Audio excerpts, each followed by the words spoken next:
maa ngi lay nuyuwaat di la sant bu baax ci opportunité bi nga ñu jox. ndaxte ñun dañu nekk ci sous secteur u enseignement supérieur.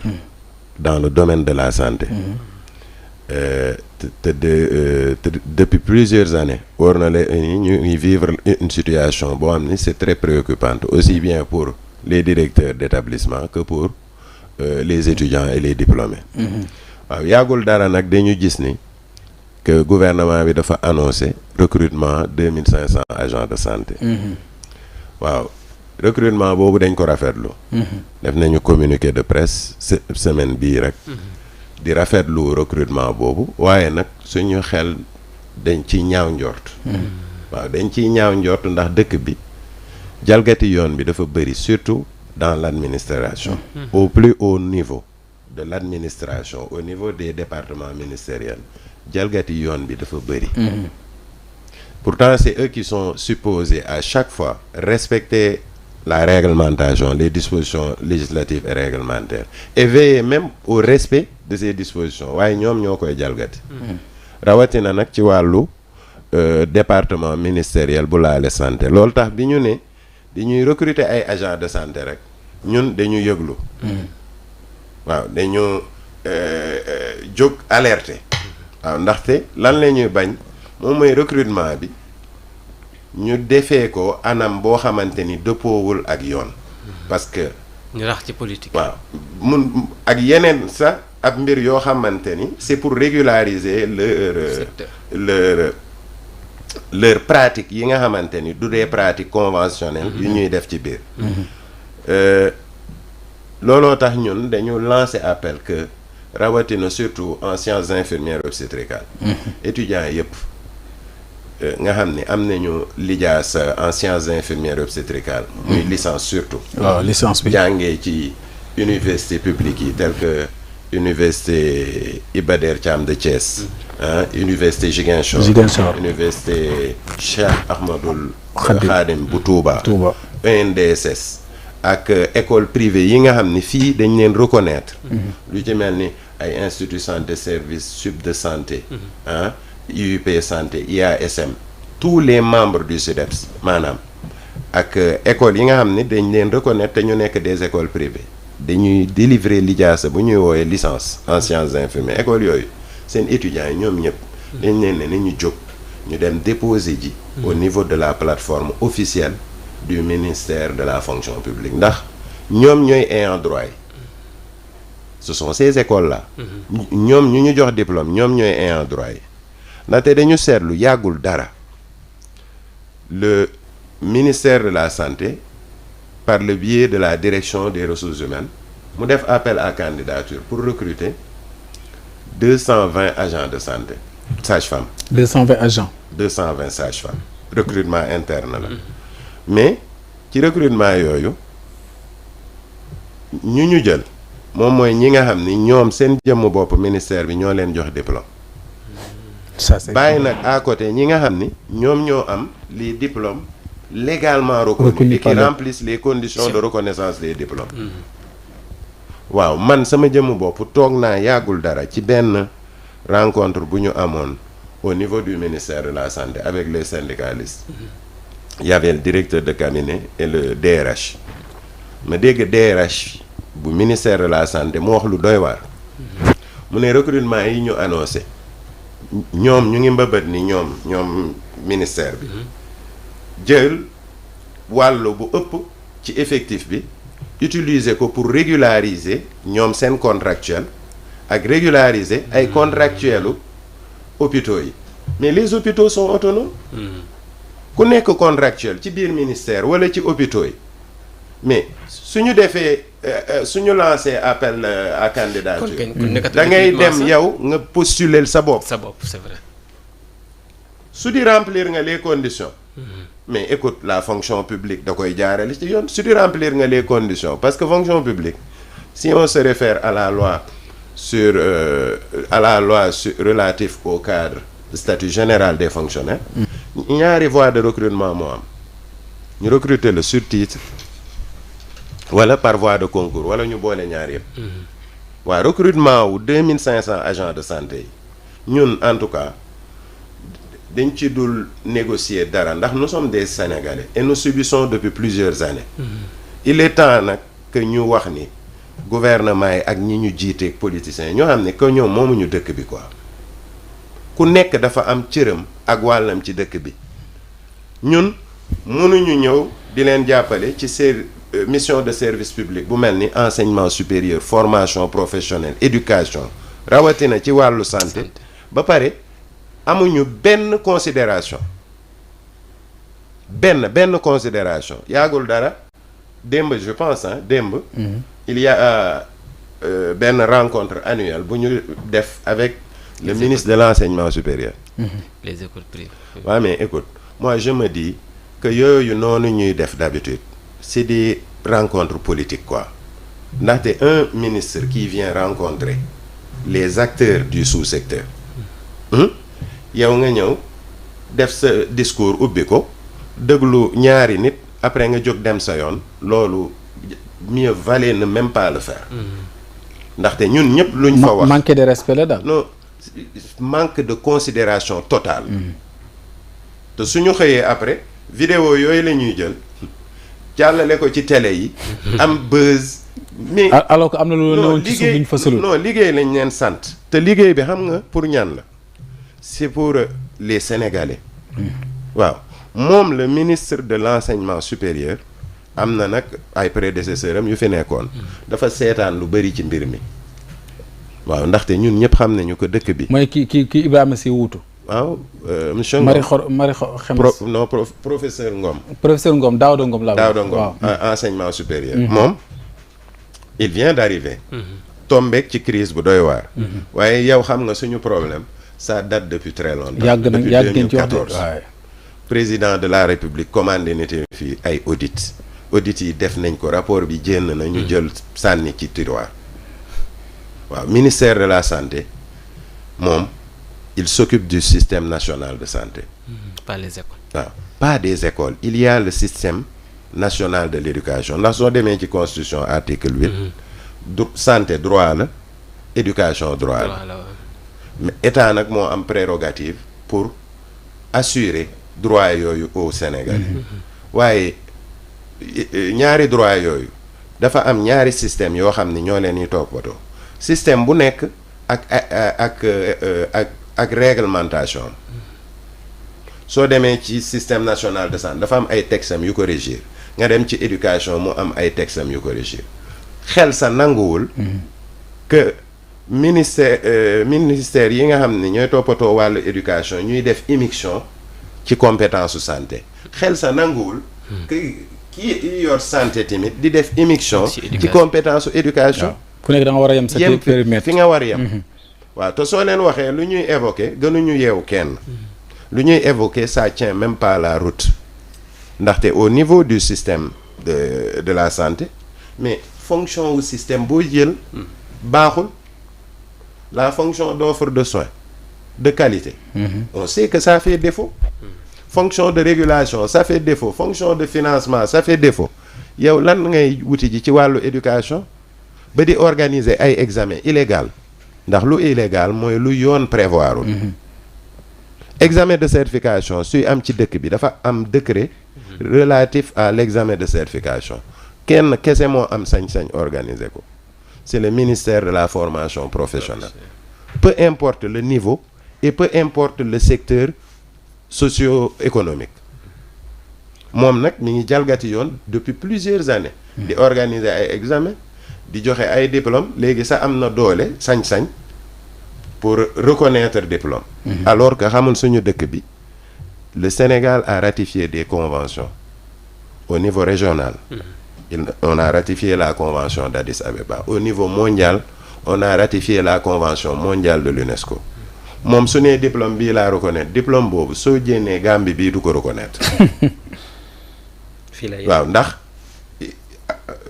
le décret relatif portant sur la reconnaissance des titres grades et diplômes de l'enseignement supérieur décret boobu dafa sukkandiku ci convention yu ñu ratifié condition de reconnaissance même fonction publique suy recruter titre boo ko jox diplôme boo ko jox il faut que mu remplir les conditions de reconnaissance. Mon ministère de la santé ñii muy organiser l'examen di leen jox de faux diplômes. de du tey laa ko naka la koy organiser comme ça. en interne. yéen jàngalekat nga. poser la question. c'est une question ah. non ministère bi amul. ndari mën nga sax poser su la neexee. di natt ay débat ouvert. c'est très intéressant li nga wax noonu aussi. est-ce que. moo tax bëgguma koo dagg sànq ma bàyyi ko mu def ci restaurant bi quoi. Sénégal est-ce que xam nañ ne ça se fait en interne aussi. Bon, ils le savent hein, parce que chaque année le ministère prend un arrêté pour organiser des examens de certification de manière unilatérale. Amul benn concertation bu muy def hein, avec les acteurs ni avec les ministères compétents, le ministère de la formation professionnelle. Parce que au niveau de l'enseignement supérieur, nous le savons tous, le système LMD ne prévoit même pas d'examen de certification. Mais au niveau de la formation professionnelle, il y a des examens de certification. Et c'est ce ministère-là qui est compétent. Moom mooy yor le répertoire des diplômes nationaux. Moom mooy organiser examen de certification pour tous les secteurs socio-économiques de notre pays. Raw santé y compris. Ministère de la santé luñ ko sant ci ay attributions xam nga lan la en matière personnelle moom mooy formation continue. yow am nga sa agent yi ñu ngi fépp ñu ngi ci poste yi ñu ngi ci centre de santé yi mais yow yaay organiser leur formation continue. yow yaay def des plans de formation en fonction des besoins yi nga identifier, des besoins de formation. waaw pour rendre beaucoup plus performant le système de santé. soo yoree société ñi nga recruter ñuy liggéey pour yow mais da nga leen di former. formation boobu la mun toppatoo ndax ñooñu moom mooy seen patron. waaw mais formation initiale amu ci sañ-sañ. leneen luñ ko may ci ay attribution nee nañ ko yow yaay préparer ak veiller à l'application de la régulation de l'exercice de ces professions-là. moom mooy soo jëlee médecins yi ñoom am nañu une loi sur l'exercice de la médecine. hein bu leen régir. waaw et l'ordre des médecins. le code de déontologie. mu am ay décret d'application. mais loolu kuy veiller ci application boobu c'est le ministère de la santé. mais est-ce que moom mooy jox docteurs yi seen diplôme. est-ce que moom mooy jox pharmaciens yi seen diplôme. kon lan moo ko mun may sañ-sañ moom mu ñëw ne day joxe ay diplôme licence. moom daa war a recruter kese. te fonction publique sax moo koy recruter c'est ça. su ko recruter lee xam nga lan lañ ko wax ci décret am. moom moo am sañ-sañ pour jël ñu ko recruter mu yóbbu leen. c'est ça. mu affecté leen fi nga xam ni population yi fa lañ leen soxla. waaw mais et puis nag dans le processus de l'examen day def ay jëfin yu doy waar. waaw ndaxte képp étudiant privé buy def examen. examen boobu ñun duñ ko def ñun. ndax c'est illégal lu illégal ñun duñ ko def. étudiants yi di ko def nekk ci école privée dañ leen ni laaj étudiant bu nekk 20 000 francs. waaw 20 000 francs yooyu nag xam nga fan lañ ko yóbbu. ci benn compte GIE. GIE ñun ñëpp xam nañu groupement d'intérêt économique. c'est privé. compte GIE boo xam ni ministère de la santé da ko tijji pour collecter xaalis boobu. ay fonds. waaw te loolu dañ koy wax c'est illégal. waaw ça viole même le principe ça viole même la loi sur la loi de finances. ndaxte ce sont pas des recettes de l'État yoo xamante ni loi de finances da ko prévoir. te su fekkente ni da nga war am des recettes supplémentaires yoo xamante ni dañ ko nar ça doit faire l'objet d'une autorisation par décret. dans les normes. waaw amul benn décret bu ñu am bu leen wan ni sa jox sañ-sañ pour ñu jël xaalis boobu rawatina su doon am na sa décret duñ ko dugal ci compte GIE. est-ce que yéen bind ngeen pour contester loolu. ça fait 10 ans mon grand 10 ans. yàgg na de j'ai fait le tour de kii xam na lu may des plateaux. grève nañu marche nañu xam nga te du am kenn ku mun taxaw suñu kanam ne ñu lu ngeen di wax du dëgg. waaw au début il sait que ni am na des gars du ministère qui venaient ñu débat mais du ñu ñëwati mukk. président Macky Sall commandité na audit. audit bi def nañ ko man bokkoon naa ci ñu bind rapport d'audit bi. avec l'ANAQ-Sup ah. je remercie le professeur Lamine Gueye. Lamine Gueye waay autant moom moo nekkoon secrétaire exécutif ANAQ-Sup. waaw mais man fi mu toll nii j'interpelle directement avant d'interpeller mon ami Olivier Boucal. je vais interpeller le ministre de l'enseignement supérieur. pour que mu xam ni certes ci crise de tombel nous sommes très solidaires avec lui. crise la ñëw problème yi bëri na ci secteur am waaye il faudrait que mu veiller au strict respect de la réglementation en ce qui le concerne moom mooy suñu ministère de tutelle. ñoom ñoo ñu jox autorisation. ñoom ñoo ñu jox arrêté bi ñu yor portant habilitation. ñoom ñoo ñu ko jox. ñoom ñoo ñu jox accréditation. donc ñoom ñoo war signer suñu ay diplôme du lu ñuy ñaan nag. c'est la loi qui le dit ils doivent le faire. ba pare il doit mettre fin à ces agissements du ministère de la santé. waaw chaque fois ils vont dire santé lu délicat la ça amul benn rapport kii mooy toppatoo éducation kii mooy toppatoo santé. ministère su ko neexee mu ne ñii am diplôme bi ñu reconnaître suñu dëkk ñoom ñoo mun exercer profession bi. balaa ñu koy exercer dañuy dem def formation continue wala dañuy def concours. su ko il y a plusieurs mécanismes. yoo xamante ni ministère mën na ko utiliser. pour régulariser l'exercice de ces professions.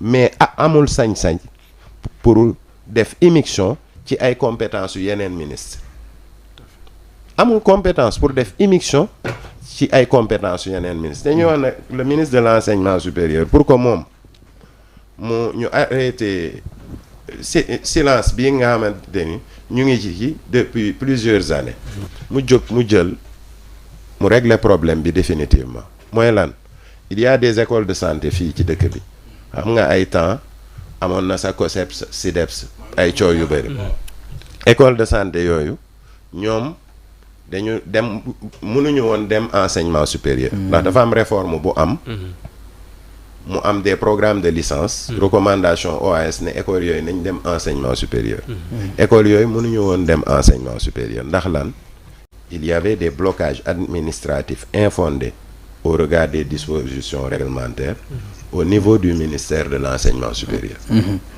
nit dafa jóg sénégalais bëggu tijji école constitution moo ko may sañ-sañ boobu. yow soo nekkee ministre sax amoo sañ-sañ ne ko mu respecter procédure bi yëpp nga ne ko non du ma jël sa dossier amoo sañ-sañ boobu mais ça c'est fait depuis très longtemps au niveau du ministère de l'enseignement supérieur. et je pense que yooyu il faut que mu jeex.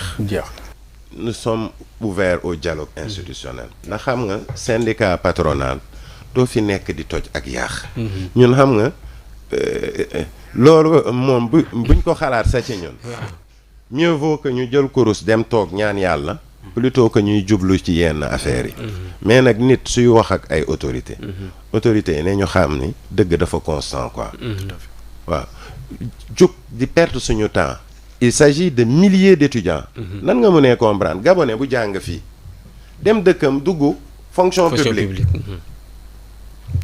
congolais bu jàng fii dem dëkkam dugg fonction publique yow ministère de la santé amoo benn sañ-sañ ci wàllu reconnaissance de diplôme ngay def recrutement interne nga ne diplôme yu ñu reconnaître ci Afrique ak ci àdduna ak ci dëkk bi remplir les conditions man duma leen jël sama ay propre diplôme laay jël te amoo sañ-sañ joxe diplôme léegi ki am sañ-sañ moom toog bon il te donne aucune réponse au fait il te donne aucune réponse xam nga lu ñuy def le problème sera réglé d'ici temps il te donne jamais d'échéance ni quoi que ce soit même lors de notre rencontre hier mais les réponses qu'on a reçues moom mooy que ni ñun kenn considéré wuñu quoi et c'est très dangereux. léegi nag ñun ce qu'on va faire puisqu'il s'agit d'un nouveau ministre fu ñu jaaroon ak ñeneen la ñu jaar ak moom dañuy demaat ba ci moom toog waxtaan ak moom xamal ko que moom fi mu toll nii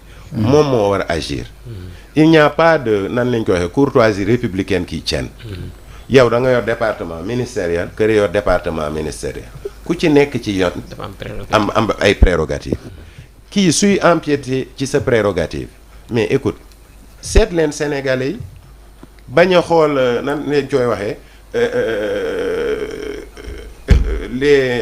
les relations de collégialité politique kii sama collègue politicien la waruma ko wax lii wala truc non xool leen lu yoon wax ngeen doxee ko. et le ministre de l'enseignement supérieur je pense que mun na wax ak son collègue ministre de la santé pour que ce problème là ñu régler ko définitivement parce que bon dama lay wax même ñun ñii nous sommes en danger. ndaxte oui non au niveau des structures de santé le ministère de la santé ñu fay recruter di leen fa teg remplir ñu les conditions de reconnaissance des diplômes. moo tax ñu bëri di critiquer niveau ñi nga xam ne dañuy faj ci hôpitaux yi yaa ngi soog a wax oui c'est ça yaa ngi soog a remplir ñu les conditions de reconnaissance des diplômes. ça met en danger tout le monde. waaw donc même moom ci boppam suy organiser examen de certification yi moom amul expertise u organiser examen de certification c'est le ministère de la formation professionnelle. waaw kii nag moom su ko neexee mu xalaat des textes réglementaires par rapport à l'exercice de ces professions pour gën sécuriser waat nit yi mais voilà donc ana justice ci li dans tout ça. Abdou demoon nañu cour suprême ñu ngi waat cour suprême ak ñoom yàggul dara il y a eu jot nañu réplique u agent judiciaire de l'État ñun tamit defaat nañu suñu réplique et puis l'affaire va poursuivre son cours au niveau de la cour suprême et je suis persuadé que foofu s'ils disent la loi xam nga dafa am yoo xam ni duñ fi nekk di xalaat de midi à 14h quoi ils vont dire que l'examen est illégal que ministère de la santé amul prérogative waruma sax wax loolu mais si la loi est dit parce que c'est écrit noir sur blanc je pense que fa la war mujjee et je pense que lii même la crédibilité de l'État y va waaw tey yow nga jàngandoog ay nit fii ñoom ñu nekk seen dëkk di la wax man maa ngi xam nga sama fonction publique yow fii la ñu jàngee yow ñu ngay dem ministère pour tijji cabinet le DRH te dit que ce diplôme bi nga déposé man reconnaître ma ko alors que moom amul sañ-sañu reconnaissance su diplôme. kon daal yéen kenn si yéen amul mënut a insérer aussi fonction publique. non pas fonction publique fonction publique depuis plusieurs années recruté ko. waaw gën nañu recruter mais le ministère de la santé moom dafa yor le système de santé. il y a des structures de santé là-bas. ces structures de santé sont autonomes. même ñoom ministère de la santé lu muy def. hôpital public waru ko def juriste yi nag dinañu xam ndax ku ñëw di déposer diplôme am pour postuler da ngay xool diplôme bi ndëgam c'est reconnu ou pas mais nag am na ay nit yoo xam ni ay dof lañu ñoom ce sont des talibés du ministre de la santé ñoom da nga leen yi fekk ci yenn structure de santé yi ils vont te dire non ministère de la santé nangul diplôme bi alors que c'est illégal te yooyu yëpp nag parents yi ak étudiants yi ñu ngi ciy gën di yeewu te plainte yu bëri dina am. mais loolu paradoxe la parce que état bi moo leen jox autorisation pour ngeen jàngale. habilitation ak tout ça. accréditation c'est ça moom. waaw nga délivrer ay diplôme ñu dem bitim réew ñu jàng ci. ñu dem bitim réew ñu jël leen ñu liggéey seen fonction publique. waaw kenn cundum koo xamante ni yoonam nekkul ci loolu muy le ministère de la santé. depuis plusieurs années. moom amul sañ-sañu reconnaître diplôme loolu tax recrutement yu 2500 yi. recrutement yu 2500 yi. looloo tax mu bugg régulariser contractuel am yi ndax ces contractuels là s'ils passent par la voie normale bu fonction publique diplôme yooyu kenn du ko reconnaître remplirul les conditions de reconnaissance. ci porox ndol pour. waaw mu bugg jël un recrutement boo xamante ni c'est ouvert à tous les Sénégalais mu bëgg ko jël utiliser ko comme un simple mécanisme de régularisation de contrat nag en sciences infirmières yoo xamante ni c'est fait sur la base de diplômes qui ne remplissent pas les conditions de reconnaissance waaw ndax ministère mun na am ay partenaires techniques et financiers yu koy jëlal ay agents yooñu dañuy wax les contractuels du ministère de la santé mit mun na recruter par ay contractuels am nga mais da am na quota réforme bu ñu mujj def sax du lu bëri daal am na benn quota hôpitaux yi ñoom ils sont autonomes ñoom ils jouissent de la personnalité mais Ibrahima est-ce que cette situation amul impact ci yéen par rapport ak ñi waroon dem vers ces filières wala ñu waat jàng si est-ce que amul ci benn conséquence mais lu doy waar kañ man je pense que ni xam nga initiative privée dafa metti Abdou ndax tu investis à la place de l'État ndax toi tu dois protéger la communauté estudiantine ba pare il y a plusieurs responsabilités yoo xam ne yow la incombé moom mooy sur le plan administratif il y a une lourde réglementation pour nga tijji école am programme bu ñu accrédité mais c'est pas donné à tout le monde lu metti la waaw yow nga conformé wu à toute cette réglementation étudiants yu bëri wax naa 10 ans jëlal rek 5 ans nga am ci cohorte 100 étudiants par an ça te fait lu mu bon 5000 étudiants su di 10 ans kon ça te fait benn école rek xanaa mun na am nu ñu koy waxee 10 000 étudiants n'est-ce pas donc imagine-toi 10 000 étudiants yoo xam ne su di ay sénégalais ils sont dans le statu quo dañu toog nii dañuy dem ci structure bi ñu ne le ministère reconnaître ce diplôme et de manière très très arrogante dem DRH buggu tijji cabinet investir DRH ne la man je ne reconnais pas ton diplôme alors que moom ci jëmmu boppam su xoolee décret portant attribution moom santuñu ko muy reconnaître diplôme waaw parce que il faut qu'on leur dise la vérité qu'ils arrêtent nag ce qu'ils font waaw ils sont hors plaque ñoom ñëpp voilà donc damay profiter ci recrutement bi lancer appel à monsieur Olivier Boucal ndax moom saa yu may wax ci moom sama xel day fonction publique ndax moom dama ko gis par humilité par dëgguwam aussi ndax lu may wax nii rek lay waxa waaw il y a une réglementation moom dafa bëgg ñu yemale Sénégal yëpp su ma koy dégg muy wax que ñu lancé ko appel bind nañ ko salaire waaw pour demande d'audience ñu lancé ko appel pour que recrutement yi ak yeneen recrutement yëpp di amati ci réew mi ñu teg ko ci yoon ñi nga xam ne ñooy ayant droit yi ñu def ko voie yi nga xam ne loi bi moom la wax ñu topp voie yooyu waaw parce que suñ ko deful day nekk ay recrutement yoo xamante ni day am ay xaaj ak seen du ñu yemale ñëpp waaw te ñu ngi koy lancer appel aussi que recrutement bi bu mu nekk seulement benn simple mécanisme de régularisation interne ndaxte loolu su amee comme nu ko gars yi ministères yi bu ko defee ce sera illégal waaw ñun nag ñu ngi toog xuppi suñu ay bët taxaw temb tamit pour défendre suñu ay droit ak droit wu diplômé yëpp jénn suñu établissement yi. am na solo waaw.